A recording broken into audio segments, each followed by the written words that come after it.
What's up and welcome to Sam Miller Science, where you're joining me just over a decade into my personal journey of working to bridge the gap between metabolism, macros, muscle, and medicine, all while helping coaches scale the impact that they desire and deserve. If you are here, thank you so much for listening and for trusting me to help you elevate your coaching game or to lead you in your transformation to realize your true potential.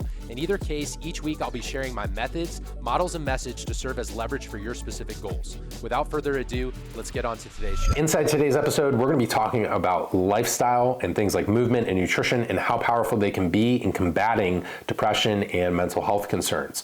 Now, I'm someone who thinks that this information should be plastered on a billboard for everyone to see because it's so important. And with rising statistics around depression, now about 29% in the Western world, and I believe that's for the United States or North America, it's 10% higher than we were in 2015. We definitely have some concerns around this health condition. And one of the things we need to look at is the significant difference in our lifestyle that's happened in our current generation compared to generations prior, whether we look at our ancestors or even, I could look at my parents' generation or grandparents' generation and see that there were significant changes in movement, significant changes in the environment and the use of technology.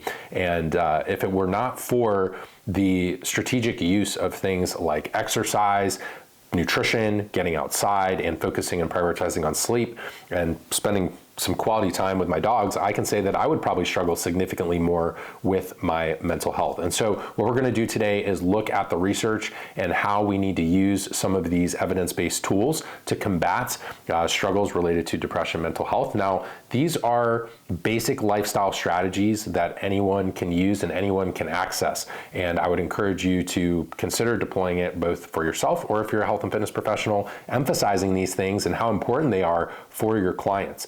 Now, because this episode is something that goes out to thousands of people, I can't necessarily speak to individual situations around mental health or depression or people who may have been diagnosed and receive certain medications from their doctor. Obviously, that relationship needs to kind of stay as it is, but I don't think enough people are speaking to the power of exercise, nutrition, and lifestyle when it comes to mental health. And this needs to be used as the first initial step for everyone if they're struggling when it comes to their mental health and things like depression or anxiety. If we're not using exercise, if we're not using nutrition, if we're not using time outside, sleep, and stress management, we're missing low-hanging fruit and we're kind of not seeing the forest for the trees.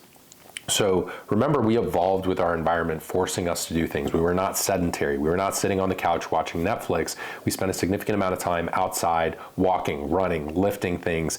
And while not everyone necessarily is going to go straight from off the couch watching Netflix to lifting things in the gym, we can at least get outside, go for a walk, and do some basics to get us moving in the right direction.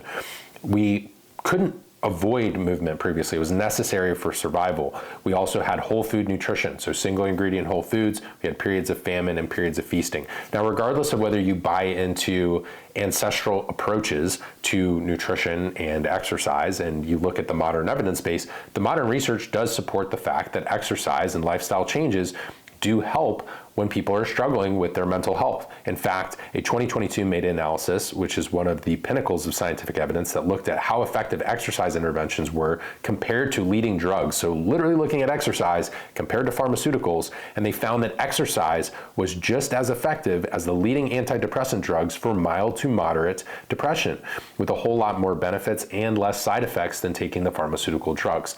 Now, again, in speaking to thousands of people, I can't necessarily speak to exact pharmaceuticals, the exact drugs, the exact diagnosis, but we can speak to the fact that exercise, now it can be scaled, it can be regressed, it can be adjusted and modified to adapt to someone's current state of health and lifestyle, but exercise is something that everyone can do, and we can get someone into a basic routine to help them. Now, this is for reducing depressive symptoms in adults with non-severe depression. So the conclusion from this study was the results suggest no difference between exercise and pharmacological interventions in reducing depressive symptoms in adults with non-severe depression.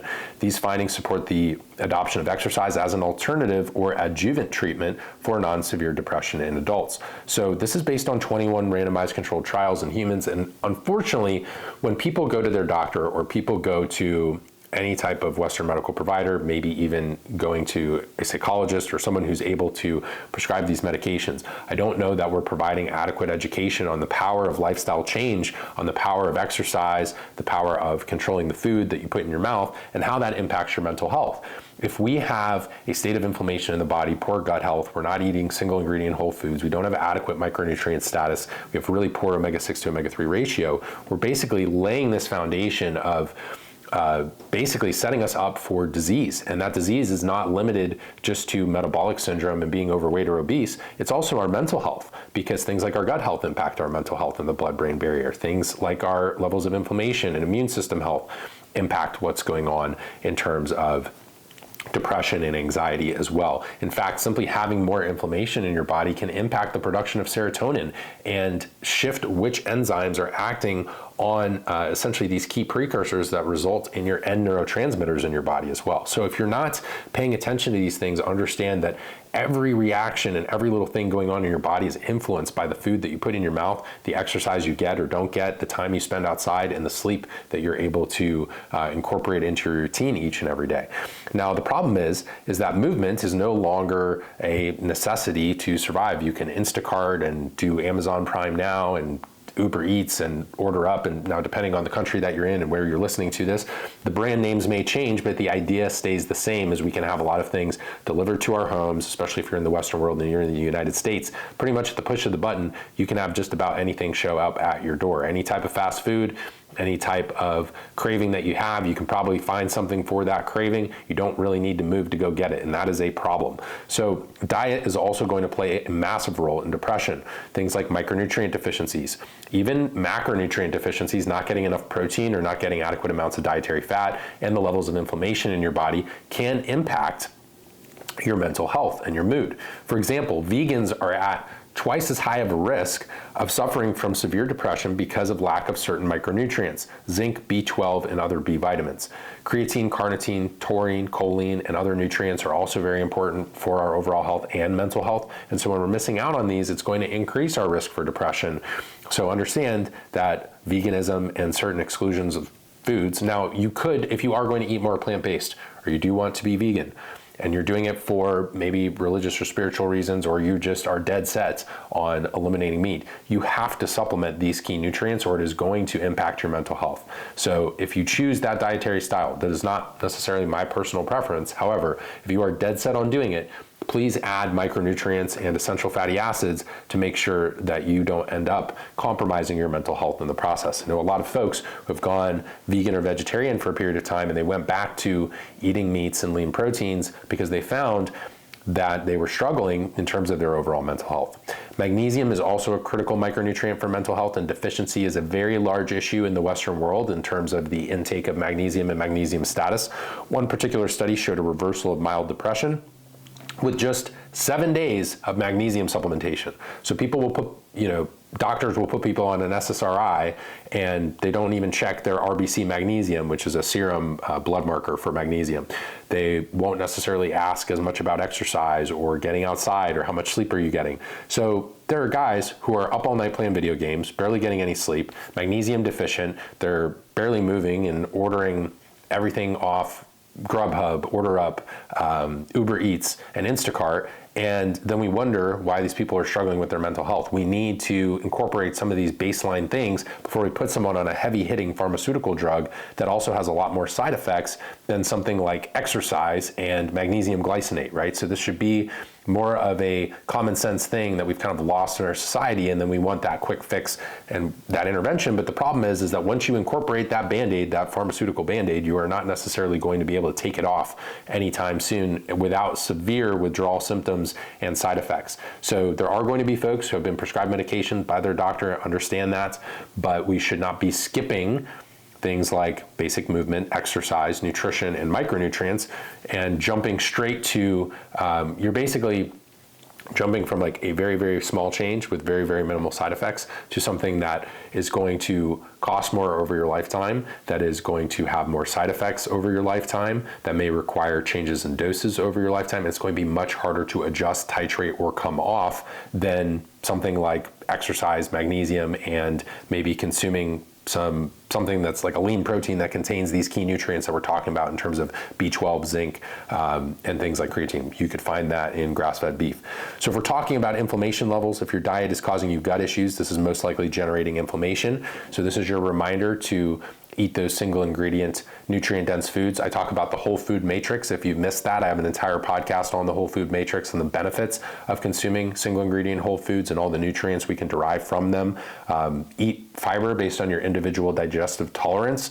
Veer more towards things that have less ingredients when possible. And then, just kind of be mindful of your overall caloric intake, macronutrient intake, getting enough protein, and then looking at some of these things like zinc, B12, other B vitamins. Creatine can be very helpful for both mental health, mood, and it supports methylation, which is a critical process in the body as well. When it comes to inflammation, we also have to consider omega-3s and EPA and DHA and our other marker that we could look at. So for example, I mentioned RBC magnesium. When it comes to magnesium status, with EPA and DHA, we have something called the omega-6 to omega-3 ratio. You can also look at inflammatory markers in the body as well. So EPA and DHA play critical roles at many different steps of the inflammatory pathway, and DHA also makes up a significant portion of our brain's fat. So eating DHA or consuming it from something like wild-caught fish like salmon, or supplementing with EPA and DHA, going to be very supportive of your overall mental health. A 2022 meta-analysis that looked at 12 studies, over 66,000 people, confirmed that a high ratio of omega-6 to omega-3 fats is associated with depression. And we want to get this ratio of omega-6 to omega-3 fats closer to like a 3-to-1 or a 4-to-1. There are studies that in the Western world, we are well above kind of 5 figures. So instead of 3 or 4, we're upwards of 10-to-1, potentially 20-to-1. I've done an entire episode on the omega-6 to omega-3 ratio. I've also done an entire episode on omega-3s in terms of mood, depression, mental health. So if you want to learn more about omega-3s, EPA, and DHA, my podcast on Apple Podcasts and Spotify has hundreds of episodes that dive into health, fitness, nutrition, and lifestyle medicine, going over basic things like movement, nutrition, supplementation, and how we can use it to improve our health. So if you're interested, definitely check out the omega-3 in mood, omega-3 in depression. But just understand that this omega-6 to omega-3 ratio can impact what's going on in terms of our mental health. Best way to do that is getting some good quality EPA and DHA. If you're not eating a significant amount of wild-caught fish or things like salmon, you may need to incorporate a fish oil supplement. If you are vegan, at the very least, you are probably going to get DHA from algae. Like, you'd have to supplement that. You are not going to get it from your diet as is. It's not going to be in your Beyond Burger. So make sure you are supplementing if you are someone who is not consuming fish, if you're not pescatarian, and if you're not supplementing with fish oil. Now, when we look at sleep and sunlight, these are your lifestyle related factors. So we talked a little bit about movement, we talked about what you put in your mouth. Sleep and sun are crucial for your mental health and battling depression. So sunlight, when you have vitamin D, this is a critical micronutrient for mental health. Vitamin D also has many hormone-like effects in the body. And sunlight is really our only appreciable source of vitamin D unless you're supplementing with like vitamin D3K2, for example. We know that vitamin D deficiency is one of the things that contributes to seasonal affective disorder, or SAD, which is something that we see quite frequently and will depend on your distance from the equator. So if you are someone who's further away from the equator and you're also in season, so for example, from probably October, November through March, April, you're getting less sunlight. Summer months are going to be better for vitamin D. If you have darker skin tone, certain ethnicities may be at risk for vitamin D deficiency as well. So supplementation can be important. Beyond vitamin D though, sunlight improves our dopamine receptor status, meaning more motivation and drive, so very important there. It generates endorphins if we're out in the sun long enough, and it generates nitric oxide, which can improve blood flow to the brain, which can actually help with depression as well. So dopamine receptor status is one, endorphins, and nitric oxide, which can improve blood flow to the brain. Every time I read something about endorphins when I'm doing a podcast or I'm doing some sort of video for you guys, it always just reminds me of Elle Woods and Legally Blonde. I don't think that's escapable for our generation, so just understand it's not just exercise that are generating the endorphins and the potential benefits, it's also getting outside in the sun as well. Last but not least, we have sleep. So a 2023 meta-analysis looked at the relationship between sleep and the risk of depression and found a U-shaped curve here, and 7 to 8 hours was the sweet spot. So anything less than that was associated with depression. Also, if you're spending tons and tons and tons of time in bed and you're never getting out of bed, you're not seeing the sun, you're not moving, you're not exercising, that's probably not great either. So that's probably where the U-shaped curve came in. But sleeping less chronically leads to something called sympathetic activation, or activating our HPA axis. This means high cortisol, which can facilitate anxiety and depression if it runs rampant for too long. So when it comes to sleep, prioritize that routine. Also, getting the sun exposure that I talked about in this section prior to talking about sleep. Sun exposure will actually help in terms of your circadian rhythm and maintaining that healthy biological clock. And so we want to manage that. We want to make sure cortisol is not too high. And if we can do that, these are two lifestyle factors that are really heavy hitters when it comes to mental health and depression. So that about wraps up today's episode, and understanding that nutrition, exercise, lifestyle, sleep, and sunlight are going to be key factors when it comes to our mental health. Certain supplements may support our overall mental health. We talked about magnesium having benefits on people struggling with their mood and depression in 7 days. 7 days.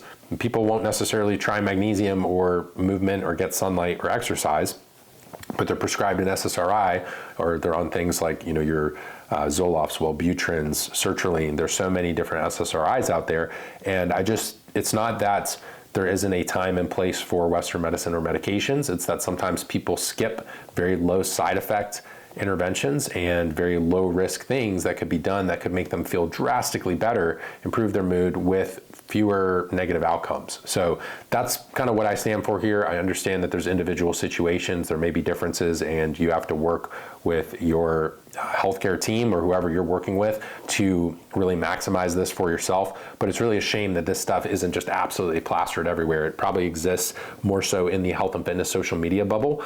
But even then, still, when people are talking about it, it's usually more like, oh, I go to the gym for my mental health. It's not understanding how basic lifestyle changes, movement, supplementation, and nutrition legitimately have been shown to be as effective as pharmaceutical support. So when we look at that, understanding that exercise is incredibly low-hanging fruit, and if you are someone who's following a particular diet, like for example, you are vegan, please pay attention to the micronutrients that you're missing through your chosen diet style. Simply by repleting those and getting those into a better place will instantly have positive benefits in terms of your quality of life, biofeedback, and mood. So don't miss that stuff. I know it's very easy to get caught up in different fad diets and diet dogma on Instagram, YouTube, and so much more, but this is stuff that is very easily accessible to a lot of people, and I wish this was just talked about more. That's the purpose for today's video and today's audio. I hope you enjoyed it. If you think someone else would benefit from this content,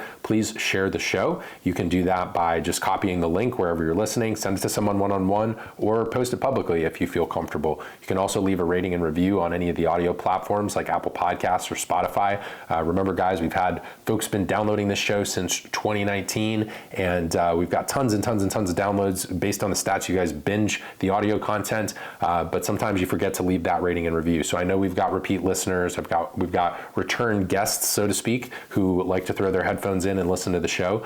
But don't skip that rating and review. It supports the work that my team and I do, and it ensures that we continue to bring you content like this, because we do invest quite a bit in the research that goes into the show, having adequate evidence to support the things that we're saying. I obviously spend time here recording. We have some high quality equipment that we use to create both the video and audio content, and then we have people on multiple sides producing the audio and the video as well. So the rating and review is a great way to support the work that I do here in terms of Apple Podcasts and Spotify. If you're on YouTube, make sure you're subscribed and hit the notification bell so you don't miss anything. And you can leave a comment on the video to just show support and generally help the algorithm and the work that I'm doing here. So appreciate you tuning into this episode all about more lifestyle-based interventions and lifestyle impacts on depression, mental health, and mood. Hope this was a helpful one. Share it if you found it valuable. I appreciate you guys, and I'll talk to you in the next show.